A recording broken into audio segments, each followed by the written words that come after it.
করবা প্লিজ, মানে ক্লাসমেট হলে কথা ছিল না, কিন্তু এখন তো মানে ফর্মাল। আমার তো সেই সমস্যা নাই, খবরদার এগুলো তো না, বাথরুম সিঙ্গার কিন্তু। কারণ কেউ কেউ বলে যে গান হচ্ছে অন্য জগৎ থেকে মানুষের ভিতরে আসে, এই জগতের জিনিস না। তোমার কি সেরকম মনে হয়? Something special? এত ডিপলি চিন্তা করি নাই।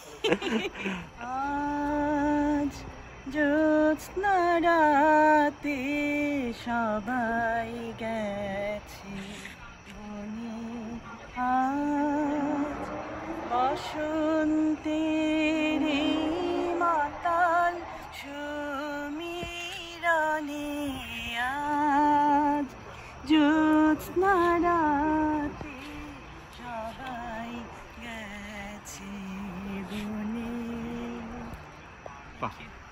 চমৎকার, অনেক অনেক। পারপাস হচ্ছে to do something productive, positive, live your life fully, and then gracefully embrace death. মানে জীবনের কি আসলে কোনো অর্থ আছে? সেটা কি একই সবার জন্য, একই না ভিন্ন? I think we are all here for a purpose. আমি একজন বিলিভার হিসেবে এটাই মনে করি। তুমি কি তোমার পারপাসটা খুঁজে পাইছো? আমি জীবনে ফার্স্ট সেকেন্ড হয়নি, ফার্স্ট সেকেন্ডেরকে আমি পাগল। আমাদের ফার্স্ট ছেলে সোরেন দাস 33টা রচনা মুখস্থ করতো। আচ্ছা যাই, তোর কাছে একটা প্রশ্ন আছে। আজকাল একটা টার্ম খুব বেশি চলে, স্যাপিওসেক্সুয়াল, ঠিক আছে?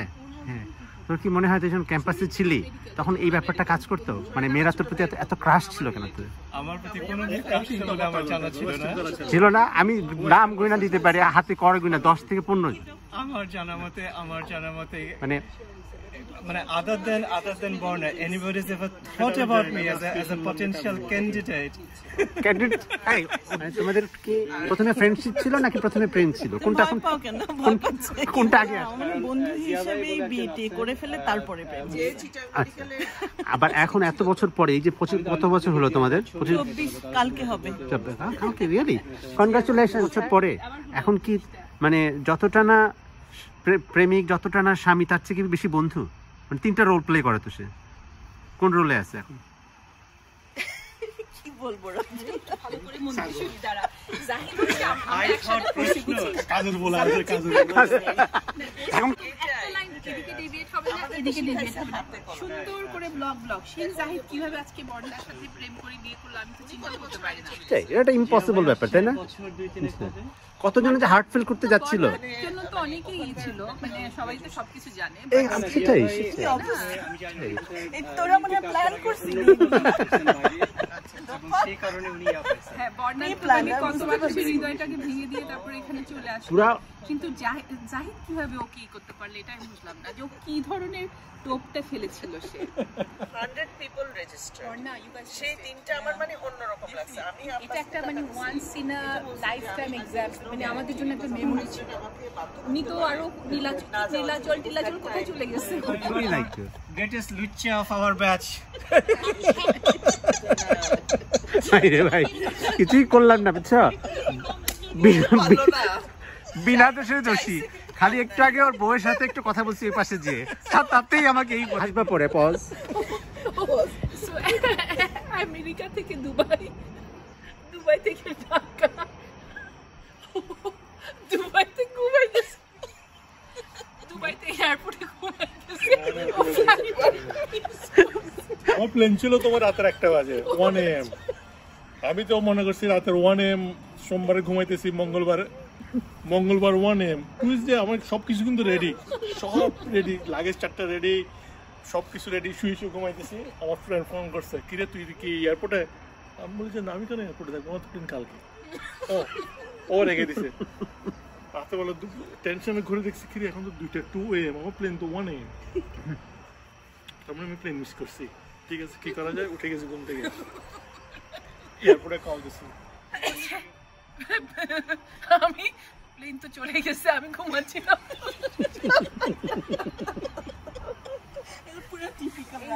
এই ধরনের কিছু একটা বলছিল, মানে ওর কোনো ইয়ে নাই, মানে ওর কোনো মানে দুঃখ নাই, কষ্ট নাই, কোনো রিমোর্স নাই, কিছু নাই। প্লেন চলে গেছে, আমি ঘুমাচ্ছিলাম, তো সেই জন্য খুবই মানে আমার সাথে গেছে হচ্ছে ইন্দিরা, যাওয়ার সময় সেটার সাথে ব্যাপার না। এয়ারপোর্টে দাদা যখন দিয়ে আসতে গেছে, দাদার যে কি খুশি চেহারা তুমি যদি দেখতে, মানে জীবনে সে একটা ছুটি পাচ্ছে। এটা আসলে মেয়েদের বোঝা উচিত, ওরা যে হ্যাঁ এবার সেলফ আইসোলেটেড, হ্যাঁ মানে নিজেরা নিজেরাই নিজেরা প্রেম করতে, না আইসোলেটেড না, ওরা না ফ্রেন্ড আছে, B batch, C batch, D batch, ওদের ছোট ছোট গ্রুপ ছিল, কিন্তু এই ব্যাচের গ্রুপটাই বড় ছিল পুরো। ওরা তারপর বসলে ধরো না সবাই লাইন ধরে সবাই এক লাইনে বসে থাকতো। রাজন শুনো, যেমন মারুফরা ছিল, রিয়াদরা ছিল, আমাদের ছিল ভেজাল গ্রুপ, বি ব্যাচ পুরো ভেজাল। কমন চারটা মেয়ে ছিল, যার জন্য আমরা ক্লোজ হয়ে গেছিলাম। মনে কর তোর সাথে মনে আছে তো, তুই আসলে আলমগীর স্যারের ক্লাসে আসছিস, টিউটোরিয়াল ছিল একসাথে, আমাদের কিন্তু টিউটোরিয়াল হতো, যার জন্য আমরা একটু ক্লোজ হয়ে গেছিলাম কয়েকজনের সাথে। বি ব্যাচের সাথে আমাদের কোনো কিছু ছিল না কখনো একসাথে, না কোনো ক্লাসই হতো না, খুব বেশি মেয়েও ছিল না, মেয়েও তো চারজন মেয়ে ছিল, সবচেয়ে বোরিং একটা ব্যাচ ছিল, সবচেয়ে বোরিং। সব নেতারা ওইখানে, আমি হ্যাঁ ব্যাচের সাথে এতে গেছি, মেয়েদের সাথে হলো ওই একদম যে আরএফএসটি সব পলিটিক্যাল লোকজন, মানে এতটাই মানে ই ছিল, বিরক্তিকর ছিল। আর মানে আমাদের এই ব্যাচ খুব ড্রামাবাজ ছিল না, আমাদের এই ব্যাচ খুব ড্রামাটিক ছিল না, এই ব্যাচের মধ্যে সব পাওয়ার কাপল, হিংসা করতাম খুব কয়েকটা এই ব্যাচে মানুষ সব পাওয়ার কাপল আর সব মানে ড্রামাটিক এই ব্যাচ। তারপর হচ্ছে মানে সবটা অ্যাক্টিভ, যেমন লম্বা ডেসি, মানে লম্বা ডেসি এ আর বির মাঝখানে কেমন করে যেন ছিল না, মাঝখানে বি ব্যাচেও চলে আসছিল, রাইট? হ্যাঁ আমাদের ডেসি, কিন্তু ও লম্বা ডেসি হচ্ছে হাফ like হাফ cool ছিল with everybody, like very open minded ছিল তো, মাশাআল্লাহ ডেসি হচ্ছে মাল্টিটাস্কিং, ও অনেক কিছু করতে পারে আর সবার জন্য সন্ধানে করে, করতো তখন, সবার জন্য হ্যাঁ। করে। আমি সেটা মিলে এসেছি কি ব্যাপার, সব মেয়ে হচ্ছে এক কর্নারে, না একটা কারণ ছিল, এটা বলি আমি। আর সব ছেলে হচ্ছে এক পাশে, ওটা ছিল কি, মাঝখানে হচ্ছে মানে রেড সি দুই ভাগে। আমি তো কথাই সিবাচের মেয়েরা ছিল সব ঢাকার, হ্যাঁ, আর আমরা ওই আসার পরে আমার মনে হয় আমাদের একটু অ্যাডজাস্টমেন্ট সমস্যা হচ্ছিল সবারই, সবার সাথে, মানে হ্যাঁ, আর ওই সেই জন্য আবার হোস্টেলে যারা ছিল সবাই ঢাকার, তো ওই নিজে সেই জন্য ওই বন্ডিংটা একটু নিজেদের মধ্যে বেশি ছিল, আর তার সাথে উই ওয়্যার অ্যাডজাস্টিং যে একটু বাসার বাইরে থাকা। তারপরে দেখো ঢাকার মেয়ে হচ্ছে লুবা, দীপা, দুই তিনজন, তো ওদের সাথে আমাদের বন্ডিংটা ছিল, কিন্তু তোমাদের তো আবার সামনি সবগুলো তো ঢাকার, কিন্তু আমরা হোস্টেলে ওদের সাথে বন্ডিংটা হয়েছে, কিন্তু তোমাদের ব্যাচে ওরা আবার পাইছে হলো লোকাল ছেলে মেয়েদের সবাইকে, সো ওদের জন্য ওটা ইজিয়ার ছিল, they had to do that. আমাদেরটা একটু ডিফারেন্ট ছিল, কিন্তু আবার চিন্তা করে ডি ব্যাচ ছিল ইন্টারন্যাশনাল, মানে D-batch both different, domestically D-batch international different and also ছিল। international, but they had a really good friendship হ্যাঁ as ওদেরটা well. একটু ডিফারেন্ট ওদের একটা মানে বলার সময় এই লোকের সাথে ওই দুইটা নিয়ে যোগ হয়ে যায়, হোল স্টাডি ট্যুর। চিনি মাছের নাম তো জানো, জানো কি তার পরিচয়, নাম পৃথিবী মাছ বলে আসলে সে নতুন করে গা না না এসো গান শিখি, কিছু গান শুনতে ওই যে ফেরদৌসী ফেরদৌসী রহমান, রহমান, খালামণি। ও মাই গড ভেরি নাইস। তুই যাদের সাথে ঘুরতি আর কি, সব জোড়া জোড়া জোড়া ছিল, তোর জোড়া ছিল না? আমি বেজর ওর রোল নাম্বার কত? 35 না?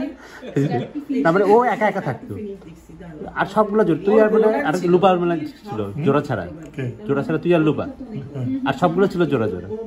তোমার জোড়াই তো অনেক পরে। আসসালামু আলাইকুম, সব 35th এর জন্য অনেক অনেক শুভকামনা। আজকে আমরা জাহিদার বর্ণাকে আমাদের মাঝে পেলাম আজকে, মানে কোইন্সিডেন্টালি আজকের দিনটা আবার জাহিদ বর্ণার 24th অ্যানিভার্সারি। সো এইমাত্র ওদের অ্যানিভার্সারি, ওরা ওদের 24 বছরে পদার্পণ করলো। আলহামদুলিল্লাহ, তোমাদেরকে আল্লাহ যাতে ভবিষ্যতের দিনগুলো সুস্থ রাখেন, তোমাদেরকে সুখী রাখেন, সুস্থ রাখেন, তোমাদেরকে আর কি বলবো, মানে আবার আমেরিকায় আসার বছর পর আমেরিকায় আবার আসার আসো ইনশাআল্লাহ। আশা করি তোমরা যাতে তোমাদের 25তম অ্যানিভার্সারিটা আমাদের মাঝে করতে পারো। হুইল চেয়ার অ্যাক্সেস আছে 24 বছর পরে। খুবই সুন্দর একটা আমরা সময় কাটিয়েছি বর্ণার জাহিদের সাথে। Thank you so much Indira, Rajan, Riyad, তোমাদেরকে অনেক অনেক ঈদ মোবারক। thank you। এই মূল্যবান সময়টা আমাদেরকে দিলা। এখন রাজন একটা কেক নিয়ে আসছে, যদিও এটা প্রযোজনের 35, বাট এটা আমরা ইনশাআল্লাহ বর্ণা জাইদের অ্যানিভার্সারি উপলক্ষে কাটবো। Thank you so much everybody. আলহামদুলিল্লাহ এত মানে আমার মনে হয় এটা আমাদের best anniversary. What do you think? Yes, thank you so much. When you count your blessings, count your friends too. Of course. তুই আর চেঞ্জ হলি না, একটু সুন্দর করে হাগ করো, একটা হাগ দাও। ওকে,